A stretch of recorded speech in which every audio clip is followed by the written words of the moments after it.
Parliament ఎలక్షన్‌లో BJP నుండి చూసుకుంటే ఈటల రాజేందర్ గారు, కాంగ్రెస్ నుండి చూసుకున్నట్లయితే పట్నం సునీత మహేందర్ రెడ్డి అయితే ఉన్నారు. ఎవరు గెలిస్తే బాగుంటదనుకుంటుర్రు? ఈటల రాజేందర్ వస్తుందంటే ఇప్పుడు సెంట్రల్‌లో బీజేపీ వచ్చిందనుకో మినిస్టర్ కంపల్సరీ అవుతాడు. కొంచెం డెవలప్‌మెంట్ అనేది ఉంటుండొచ్చు. పోటీ ఏమున్నా గానీ ఇద్దరి మధ్యలోనే ఉంటది. కాంగ్రెస్ గానీ, బీజేపీ మధ్యలోనే ఉంటది పోటీ. బీఆర్ఎస్ బీఆర్ఎస్ రాదు కాదే. అది డివైడ్ వచ్చేది కూడా డౌటే దానికి. బీఆర్ఎస్ ఓడగొట్టాలి. తెలంగాణ డెవలప్ కావాలంటే బీఆర్ఎస్ పోవాలి. వాళ్ళు చేసింది ఏముంది మొత్తం దోపిడీ చేసిర్రు. 10 సంవత్సరాల నుంచి 100 కోట్లు, వేల కోట్లకి రైతు బంధు ఇచ్చిండు. మిడిల్ క్లాస్ పైసలు వసూలు చేసి వేల కోట్లకి రైతు బంధు ఇచ్చిండు. మిడిల్ క్లాస్ వాళ్ళకి ఏమైనా ఇచ్చినాడు? ఏమి ఇవ్వాలి? ఏమి ఇవ్వాలి? ఇప్పుడు సోమేష్ కుమార్ మా దగ్గర ఉంది. మా యాచన్ దగ్గర 25 ఎకరాలు ఉన్నాడు.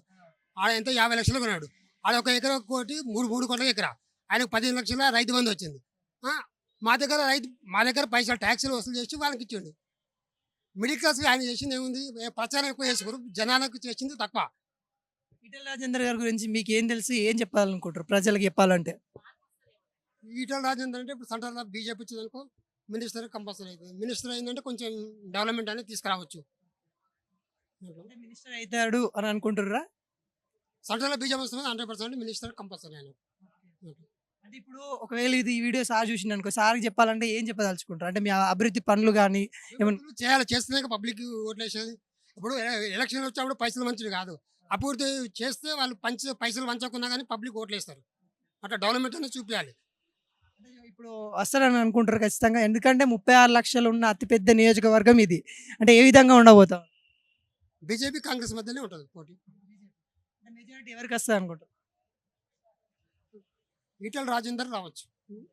అమ్మ ఎట్లా అంటారు? మల్కాజ్గిరిలో ఎవరు గెలిస్తే బాగుంటుంది అంటారు? ఎవరు వచ్చినా ఇక్కడ నియోజకవర్గం మంచి చేస్తే చాలు నాన్న. గతంలో ఎంపీ చూసుకున్నట్లయితే రేవంత్ రెడ్డి గారే ఉన్నారు, సిట్టింగ్ ఎంపీగా ఉన్నారు. ఆయన చేసిన అభివృద్ధి పనులు ఏ విధంగా ఉన్నాయి? మంచిగానే ఉన్నాయి. బీజేపీ నుండి ఈటల గారు అయితే ఉన్నారు, కాంగ్రెస్ నుండి అయితే పట్నం సునీత మహేందర్ రెడ్డి గారు ఉన్నారు. వాళ్ళకి ఏమన్నా ఇద్దరి మధ్యలో పోటీ ఏ విధంగా ఉండబోతుంది అనుకుంటారు? ఎట్లా అంటే ఏం చెప్తాం మనం? ఎవరి మనసులో ఏముందో మనకేం తెలుసు నాన్న. ఎవరు వచ్చినా మాకు ఇక్కడ నియోజకవర్గానికి అభివృద్ధి చేయండి చాలు. అంటే ఎవరు వస్తే అభివృద్ధి అవుతుందని అనుకుంటారు? అలా ఎలా చెప్తాను చెప్పు. ఇప్పుడు ఇద్దరు వ్యక్తులను చూస్తారు మీరైతే. ఇటు ఈటల రాజేందర్ గారిని చూస్తూ ఉన్నారు, అటు పట్నం సునీత మహేందర్ రెడ్డి గారిని అయితే చూస్తూ ఉన్నారు. ఎవరు వస్తే బాగుంటుంది అనుకుంటారు? ఈసారి ఈటల రాజేందర్ వస్తే బాగుంటుంది అనిపిస్తుంది. తన గురించి అంటే ఏం తెలుసా? గతంలో చూసినాం కదా తనది, అందుకని ఇక్కడే వస్తే తను ఏమైనా అభివృద్ధి చేస్తాడేమో, మార్పు వస్తుందేమో అని అనుకుంటున్నాం అంతే. ఎంపీ ఎలక్షన్స్ అయితే ఉన్నాయి కదా, మరి ఇక్కడ ఈటల రాజేందర్ గారు బీజేపీ నుండి ఉన్నారు, కాంగ్రెస్ నుండి చూస్తే పట్నం సునీత మహేందర్ రెడ్డి గారు ఉన్నారు, బీఆర్ఎస్ నుండి చూస్తే రాగి లక్ష్మణ్ రెడ్డి గారు ఉన్నారు. ఎవరు గెలిచే ఛాన్సెస్ ఉన్నాయని అనుకుంటారు? ఈటెల రాజేందరే గెలుస్తాడు. ఇంతకుముందు అతను చేసిన తెలంగాణ ఉద్యమంలో అతను వాగ్దాటి పార్లమెంట్లే కానీ అసెంబ్లీలే కానీ చాలా వాగ్దాటి ఉన్నది. తెలంగాణ గురించి ఒక గుర్తింపు పొందిన నాయకుడు టీఆర్ఎస్లో. మరి టీఆర్ఎస్లో అతనికి చేదు అనుభవం అయింది. బీజేపీ బాగుంటుందని వచ్చిండు, ఒకసారి బై ఎలక్షన్లో గెలిచిండు. మళ్ళీ ఇప్పుడు మొన్న కూడా అతనే గెలిచేది ఉన్నా కానీ ఏదో అతను ఆయన పేరు ఎందుకు గెలిచినా ఏది హుజూరాబాద్లో అదేదో పాడి కౌశిక్ రెడ్డి ఏదో నేను చేస్తా అది అంటేందుకు ఆయన ఓడిపోవాల్సి వచ్చింది 5-6 వేల ఓట్లతోటి. కానీ కంపల్సరీ ఈసారి అతనికి గెలుపు ఖాయం. ఎట్లా అనుకుంటారు? అంటే ఇప్పుడు మల్కాజ్గిరి ప్రజలు ఏమనుకుంటా ఉన్నారు? ఇప్పుడు మా హస్తనాపురం మోడీ ప్రభంజనం, ఇది బీజేపీ మోడీ ప్రభంజనం. ఈ 10 years భారతదేశాన్ని ఒక అగ్రస్థానంలో, ప్రపంచంలో అగ్రస్థానంలో నిలబెట్టాడు. అది గతంలో చూసుకున్నట్లయితే రేవంత్ రెడ్డి గారు ఇక్కడ సిట్టింగ్ ఎంపీగా అయితే ఉన్నారు. ఇప్పుడు పట్నం సునీత మహేందర్ రెడ్డి గారిని నిలబెట్టి నేనే ఉన్నాను అనుకోండి, మీ గతంలో ఏదైతే మెజారిటీ గెలిపించారో అదే మెజారిటీ ఇవ్వండి అని చెప్తా ఉన్నారు. దాని మీద మీరేమంటారు? సెంట్రల్కి వచ్చేటాళ్ళకు రేవంత్ రెడ్డి పని చేయడు. ఇక్కడ వచ్చేది మోడీ ప్రభంజనమే ఉంటుంది. తెలంగాణ ఎన్ని సీట్లు వస్తాయి అనుకుంటా ఉన్నారు? తెలంగాణలో 8 నుంచి 11 దాకా వస్తాయి. ఇక్కడ అభివృద్ధి ఏ విధంగా ఉంది? గతంలో ఎంపీ చేసిన అభివృద్ధి, రేవంత్ రెడ్డి చేసిన అభివృద్ధి పనులు. అభివృద్ధి అంటే మేము ఆల్రెడీ 10 years కిందే చేసుకున్నాము. ఇప్పుడు వచ్చి మాత్రం పెద్ద పోయిన గవర్నమెంట్ మాత్రం మాకు పెద్ద కొంచెం ఏం చేయలేదు. ఒక నాలా ఉండే ఏది డ్రైనేజ్ది, అది కూడా అంతంత మాత్రమే ఆగిపోయింది. దాని గురించి అయితే ఏం లేదు. అంతకుముందు 10 ఇయర్స్ మల్లారెడ్డి రంగారెడ్డి వాళ్ళు ఉన్నప్పుడే మాకు డెవలప్మెంట్ అయింది అంతే. ఇప్పుడు సాధారణ ఓటర్లు అయితే ఎవరైతే ఉన్నారో వాళ్ళు అడుగుతా ఉన్నారు ఈటల రాజేందర్ గారికి ఎందుకే ఓటు వేయాలి, ఎందుకు వేయాలి అని అడుగుతా ఉన్నారు. వాళ్ళకి ఏం చెప్తారు? ఈటెల రాజేందర్కు ఎందుకు వేయాలనేది ఎవరు అనరండి. అతను నోటెడ్ పర్సన్. ఏదైనా మాట్లాడినా అతను ఏది చేసినా కూడా చెప్పి చేస్తాడు, నవ్వుకుంటా మాట్లాడతాడు. చీపు అనే మాటలు రావు అతనికి. మా సామాన్య మానవుడు కూడా ఈటల రాజేందర్ను గుర్తుపడతాడు. ఇక చెప్పలేమండి, గెలుస్తాడు అని చెప్తాం. గెలుస్తాడు, బంపర్ మెజార్టీతో గెలుస్తాడు. ప్రభుత్వం ఇప్పుడు పైన అది ఉంది కనుక అది వస్తేనే మంచిగా ఉంటుంది. కొన్ని పనులు అవుతాయి, చేయించుకోవచ్చు, మంచిగా ఉంటుంది. కానీ ఈ గదే ఇక పెద్ద మనిషి అన్నట్టు జనాలేమో అట్లా గలీజ్ అయిపోయారు అంతా. వ్యక్తిగతంగా మంచోడు ఆయన. బీఆర్ఎస్ ఉన్నప్పుడు అయినా మంచోడు, అందులోకి వెళ్ళి చిన్నకైనా మంచి పనులు చేసిండు. మంచిగా అది ఇది మాట్లాడైనా మాట వరుస అయినా మాట పద్ధతి మంచిగా ఉంటుంది, అన్ని బాగుంటాయి. మంచోడు, ఆయన గెలిస్తేనే మంచిగా ఉంటుంది. పట్నం సునీత మహేందర్ రెడ్డి ఆమె ఎవరు? పట్నం అండ్లకెళ్ళి వచ్చిన వాళ్ళే మహేందర్ రెడ్డి ఇండ్లకెళ్ళి వచ్చిండే. ఈటల రాజేందర్ కేసీఆర్ వెళ్ళి వచ్చిండే. ఈటల రాజేందర్ తెలంగాణ ఉద్యోగం చేసిన వాడే. అండ్లకెళ్ళి ఎలగొట్టిందే కేసీఆర్ కదా. ఎందుకు అడుగుతలేరు మీరు? ఏం పాపం చేసిండు? మీకు తెలిసినంత వరకు ఏమైందని అనుకుంటారు ఆడ? ఏది కుంభకోణాలు, వాళ్ళ కుంభకోణాలు ఇదేదంటే బీసీలో అది తీయాలని అడిగిండు. ఇప్పుడు నువ్వు బీసీలకు ఏమనంటావా? నువ్వు బీసీలకు ఏమంటావా? నేను విన్నావా? ఆడికనే సురువు అయింది. ఈటల రాజేందర్ తోటే కేసీఆర్ ఏడ ఉన్నాడు, ఈటల రాజేందర్ చేసినాడు. ఈయనతోటే అవి అయినాయి ఆయన బంధువులు గిందులు. మహేందర్ రెడ్డి మండలకి వెళ్ళిపోయినోడే. ఇప్పుడు ఏముంది చెప్పు, నువ్వు చూస్తూనే ఉంటే మేము చెప్పేది. ఏ ఆపోజిట్లో ఉంటూనే ఉంటారు విన్నావా?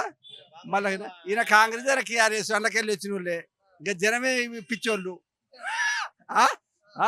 ఇప్పుడు నువ్వు పట్టుకొని మేము ఇప్పుడు అంటోరే పిచ్చోళ్ళు. నువ్వు చూసావు, ఇద్దరు అందులోకెళ్ళి వచ్చిన వాళ్ళే కదా. పార్టీ మారితే ఉంది, కాండ ఏముంది చెప్పు? ఈ కాండ ఇవాళ ఈ ఎలక్షన్ దాకానే ఉంటది. కడిగేమైంది, కేశవరావు ఏంది పాపం. వాళ్ళు అట్లా చేస్తే కేసీఆర్ ఏమైపోవాలి? అందరూ అట్లే చేస్తే ఇక పార్టీ అది ఉంది కనుక కొంచెం నరేంద్ర మోడీ ఉంటేనే మంచిగా ఉందని జనాలు కూడా అంటున్నారు. సిట్టింగ్ ఎంపీ మనకి రేవంత్ రెడ్డి గారు అయితే ఉన్నారు, చేసిన అభివృద్ధి పనులు ఏ విధంగా ఉన్నాయి? ఇక అప్పుడు ఆయన ఎంపీ ఉన్నాడు కనుక పైననేమో ఆయన ఉండే పెద్ద మనిషి. ఆయన ఉండే, ఈయన ఏం తెచ్చిండో అసలు, మరి ఏం చేసిండో, మరి చేసినాడు అప్పుడు పనులు ఏమన్నా? మరి రేవంత్ రెడ్డి మనకు ఎంపీ ఫండ్స్ వచ్చితే ఎంపీ ఫండ్స్ ఇచ్చిండు అంతే. ఆ కమిటీలో దాంట్లో తినక కానీ మీద గవర్నమెంట్ ఇంకా కొట్లాడే గవర్నమెంట్ మోడీ ఇయ్యాడు కదా. ఏ పార్టీ ఉంటే ఆ పార్టీకే తెస్తాడు. విన్నావా? ఏదలుచుకుంటే మోడీ ఏంటంటే ఆడ మోడీ ఇస్తాడు కానీ మళ్ళీ పక్క బీజేపీ మళ్ళీ ఊరుకోరు కదా. అదే కొట్లాడితే ఇలా రేవంత్ రెడ్డి ఎట్లా ఉన్నాడు, వాడు వచ్చి ఇప్పుడు కాంగ్రెస్లో తప్పించి ఆయన ముఖ్యమంత్రి అండి. వాడు ఎట్లా అయిందని అంటారు. జనాభాలో రావాలి అది. ఇవాళ రేపు జనం ఏంటంటే జనం ఇదివరకు చూస్తలేరు. ఏ పూటకి ఏమి ఇస్తారు? మా ఓట్లు మా జనం ఓనికి హెల్ప్ చేస్తే ఆయనకి ఇస్తాడు. ఇలా పిరి బస్సులు కొందరు ఏమంటారు, మగోళ్ళు ఆడోళ్ళు పిరి బస్సులు అంటే వాళ్ళకి అవును బస్సులు ఏముంది ఇచ్చేది గదే దక్కేది. కార్యకర్తలు దక్కేది ఏంటంటే ఇప్పుడు ఇచ్చింది 5 ఏళ్ళ దాకా కార్యకర్తను ఓడరాడు. విన్నావా? ఈ ఎండలు జేడ పట్టింది. రేపు విన్నావా? గెలిచినాక ఏ లీడర్ అనేది కార్యకర్తలు పట్టించుకోవాలి కదా. ఇవాళ ఆజ్ఞలు అన్ని ఇస్తాడు, రేపు అన్ని ఇవ్వాలి కదా. అంటున్నారన్నా రేపు కూడా ఇప్పుడు రేవంత్ రెడ్డి రాని ఈ జనమే మన రేవంత్ రెడ్డికి వస్తారు, మళ్ళీ ఆయన చేయలేపుతారు, నీకు వేస్తాం సార్ అంటారు. అట్లా ఇక నడుస్తుంది రాజకీయం అంతా. అంతే, అట్లా అయిపోయింది కనుక మనం ఏం చెప్పలేము ఇప్పుడు ఎవరు గెలుస్తారనేది కూడా. పైన మోడీ ఈటల రాజేందర్ ఎమ్మెల్యే గెలిపియాలి. ఆడ ఎందుకు కూడా కొట్టిర్రు? హుజూరాబాదు ఎందుకు? ఇప్పుడు బీజేపీలో పోతే పని చేయడా? ఆయన ఏం చేసిర్రు? అల్లకెళ్ళి కేఆర్ఎస్లకి వెళ్ళి కొట్టాడు, కాంగ్రెస్లో గెలిపించారు. 3000 ఓట్లు ఓడిపోతే కాంగ్రెస్ రేవంత్ రెడ్డి అమ్మడపోయిన ఈటల రాజేందర్ అని అన్నారా?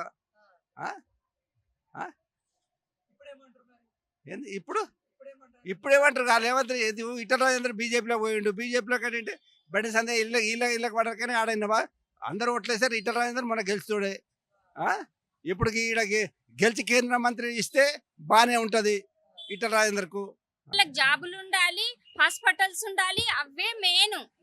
ఏది పిల్లలకి మా అమ్మాయి పీజీ చేసింది, 2 ఏళ్ళు అవుతుంది, ఇంతవరకు జాబ్ లేదు. మంచి టాపర్ ర్యాంక్ మా అమ్మాయి, డిస్ట్రిక్ట్ ఫస్ట్ వచ్చింది ఇంటర్లా. మా అమ్మాయికి జాబ్ లేదు. మరి ఇక ఈ పని చేస్తున్నాం మేము.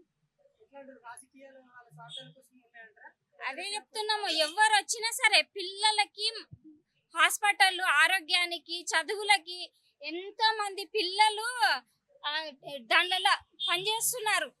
స్విగ్గీలో దీంట్లో పనిచేస్తున్నారు పిల్లలు, పీజీలు చేసి ఎంజీలు చేసి.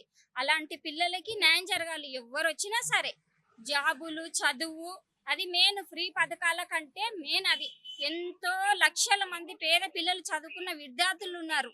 వాళ్ళని దృష్టిలో పెట్టుకొని ఎవరు వచ్చినా మంచి చేస్తే బాగుంటది. మేము ఈటల రాజేంద్ర గారు, మా కులమే మూతురాజు. ఎన్నో కులాలకు ఎంతో మంది మంత్రులు ఉన్నారు, వాళ్ళు ఎంతో చేసిండ్రు. ఇప్పుడు గొల్ల వాళ్ళ మంత్రి వాళ్ళు వీళ్ళు మస్తుకున్నారు. ఈటల రాజేంద్ర గారు ఉంటే మా తెలుగు వాళ్ళకి ఎంతో చేస్తారు అనుకున్నాం, కానీ ఆయన ఏం చేయలేదు. అందుకనే ఏ కులానికి ఎవరు ఎమ్మెల్యే ఉన్నారో వాళ్ళు కొంచెం న్యాయం చేస్తే బాగుంటుందని నేను కోరుకుంటున్నా. ఇక అది వీళ్ళు వాళ్ళని చెప్పను నేను. ఎవరు వచ్చినా సరే ప్రజల మంచి కోరి చేస్తే బాగుంటది. ఎంతసేపు వాళ్ళ పదవులు కాపాడుకోవడానికి, వాళ్ళ ఆస్తులు కాపాడుకోవడానికి కాదు, ప్రజలు ఎవరు మంచిగా చేస్తారో వాళ్ళే రావాలని కోరుకుంటాం మేము. అది నాకు తెలియదు నాన్న, నాకు దాని గురించి తెలియదు. డబుల్ బెడ్రూమ్ ఇల్లే రాలేదు ఇంతవరకు. 10 సంవత్సరాల కింద పెట్టుకున్నాం. డబుల్ బెడ్రూమ్ లేదు మాకు. ఇంట్లో ఊర్లో పొలం లేదు, ఇల్లు లేదు, ఏం లేదు. ఖాళీ మిర్చి బండి ఒకటే. నువ్వు ఎవరి దగ్గర కదా ఆ ఇల్లు ఓన్లీ డబ్బు, రాజకీయ పాల్గొనడానికి తప్ప ఇండ్లు వచ్చినాయి, కానీ ఏమి లేనికి ఎక్కడ ఉన్నాడు అక్కడే ఉన్నాడు. ఏమో ఇస్తుంది అని అనుకుంటున్నాము. మరి ఆయనను 10 ఏళ్ళు చూసినాము, వీళ్ళని ఒక 2-3 ఏళ్ళు చూస్తే వీళ్ళది తెలుస్తుంది, కానీ చేస్తారని అనుకుంటున్నాం. మరి ఇంక ఏమైతుందో తెలియదు, ఇక చూడాలి. అట్లా ఇక అభివృద్ధి అంటే మెయిన్ గా విద్య, వైద్యము మెయిన్ ఇంపార్టెంట్. కొంచెం డ్రైనేజ్ వ్యవస్థ కొంచెం అస్తవ్యస్తం ఉంది. ఇట్లా మాలేక బీద వాళ్ళకు కొంచెం ఇండ్లు కల్పిస్తే సార్ మాకు ఏమి వాళ్ళు ఇవ్వాల్సిన ఏం లేదు. ఇంకా పిల్లలకు మెయిన్గా ఉద్యోగాలు. అమ్మ, ఇప్పుడైతే బీజేపీ నుండి ఈటల రాజేంద్ర గారు, కాంగ్రెస్ నుండి అయితే పట్నం సునీత మహేందర్ రెడ్డి గారు, బీఆర్ఎస్ నుండి అయితే చూసుకున్నైతే రాగి లక్ష్మణ్ రెడ్డి గారు అయితే నిల్చున్నారు. ఎవరు వస్తే బాగుంటుంది అనుకుంటున్నారు? అసలు మీ దగ్గర డెవలప్మెంట్ ఏ విధంగా ఉంది? బీజేపీ రావాలనుకుంటున్నాం. ఎందుకంటే ఆర్థికంగా మేము ఇంట్లో పరిస్థితులు బాగలేదు. మా వారికి యాక్సిడెంట్ అయింది, చేసుకోవడానికి అవకాశం లేదు, భూమి గీమి ఏమీ లేదు, రెక్కల కష్టమైన బతికేవాళ్ళం. ప్రైవేట్ ఉద్యోగి నా భర్త. ఇంట్లో వెళ్ళాక ఏదో బతకదెరువు కోసం ఇక్కడికి వచ్చినాం పల్లెటూరు నుంచి. ఏదో ఒక మీ ఇలాంటి వాళ్ళు మాకు ఒక ఏదైనా ఒక లబ్ధి పొందితే మీదే ఒక సాయం చేసినట్టు అయితే మీ పేరు ఎప్పటికీ తెలుసుకుంటాం, మీ పేరు చెప్పుకొని బతుకుతాం ఎల్లకాలం. ఇక్కడ మీ కాడ చేసిన రాజకీయ నాయకులు అయితే గతంలో వచ్చారు, ఇప్పుడు కూడా వస్తూ ఉన్నారు ఓట్ల కోసం. వాళ్ళకి మీ బాధలు విన్నపించుకున్నారా ఎప్పుడన్నా? ఎప్పుడు రాలేదు సార్, ఇదే ఫస్ట్ టైం మేము చెప్పడం. మీ ఎవరు రాలేదు, నా దగ్గరికి ఎవరు అడగలేదు కూడా. మీరు వచ్చారు కాబట్టి మీకు ఉన్న వాస్తవం చెప్తున్నాను, అర్థమైందా? ఎటువంటి ఇబ్బందులు ఉన్నాయమ్మా మీకు? ప్రజెంట్ చూసుకున్నట్లయితే మీకు ఎటువంటి ఇబ్బందులు ఉన్నాయి? ఆర్థికంగా తినడానికి ఏం లేదు, మాకు చేసుకుంటేనే వెళ్ళుద్ది, లేకపోతే భూమి గీమి మాకు ఏమీ లేదు సార్. చేసుకుంటేనే మాకు ఈ వృత్తి మీద బతకాలి, ఇంటికి కిరాయి కట్టుకోవాలి, అది ఉన్న ప్రాఫిట్స్ అది. అట్లా ఇప్పుడు బీజేపీ నుండి ఈటల రాజేంద్ర గారికి బీజేపీ రావాలని అంటారు కదా, ఆయన వస్తే మీకు నమ్మకం ఉందా? చేస్తారు? వస్తుంది, కంపల్సరీ వస్తుంది, రావాలని కోరుకుంటున్నాం. మాకు ఈ ఒక సాయం చేస్తాడని మేము ఆశపడుతున్నాం. ఓకేనా? ఇష్టం. ఏం తెలుసు అంటే సార్ గురించి కానీ మీకు ఏం తెలుసు? మాకు ఏం తెలుసు సార్ అతని గురించి. మీ రాజకీయంగా పైకి వచ్చిన వాళ్ళం కాదు, ఏదో ప్రైవేట్గా బతుకునే వాళ్ళం, అర్థమైందా? ఇక మేము ఆయనకి అంతకంటే ఎక్కువ. ఆయన మంచి వ్యక్తి, పొలిటికల్గా మంచిగా వస్తే మంచిగా ఉంటుంది. మాకు అంత ఇంత సాయం చేస్తారు, ఆయన వస్తే మాకు కూడా ఒక సాయం కలిగింది కదా సార్, అని కోరుకుంటున్నాం. ఎటువంటి అంటే ఒక షాప్ కావాలనుకుంటారు, ఏమనుకుంటారు? షాప్కి మాకు ఏదైనా రుణంగా ఇప్పించండి మా పేదవాళ్ళకి, మీ ఎప్పటికి రుణపడి ఉంటాం అతనికి. ఓకేనా? గతంలో మీకు ఇక్కడ సిట్టింగ్ ఎంపీ రేవంత్ రెడ్డి గారు అయితే ఉన్నారు, ఎప్పుడన్నా నచ్చారా ఇటు మొఖాన? ఎవరు రాలేదు సార్, ఎవరు రాలేదు. ఇలాంటి వాట్ల రోడ్ల మట్టి పెట్టుకునే కిరాణా వాళ్ళకైనా మామూలుగా ఏదో చిన్న చిన్న వ్యాపారాలను పలకరించడం అని అలాంటివి ఏం చేయలేదు. ఇప్పుడు మీ ప్రస్తుతానికి అయితే ఇక్కడ ప్రజెంట్గా కేసీఆర్ పార్టీ వాళ్ళు కూడా ఇక్కడికి వచ్చి ఏం చేయలేదు వాస్తవానికి. మీరే ఇప్పుడు ప్రజెంట్గా అడిగేది, ఈ ప్రస్తుతం మీ ఇక్కడ పెట్టుకున్న సర్వీస్లో మీరు మాత్రం అడిగారు. ఓకేనా? ఇది మాకు సంతోషం. మీరు చెప్పండి అన్న. చాలా సంతోషంగా ఉంది. ఈటల రాజేంద్ర గారు వస్తే మాకు ఏదైనా రుణ రద్దు ఇచ్చేటట్టు చూడండి.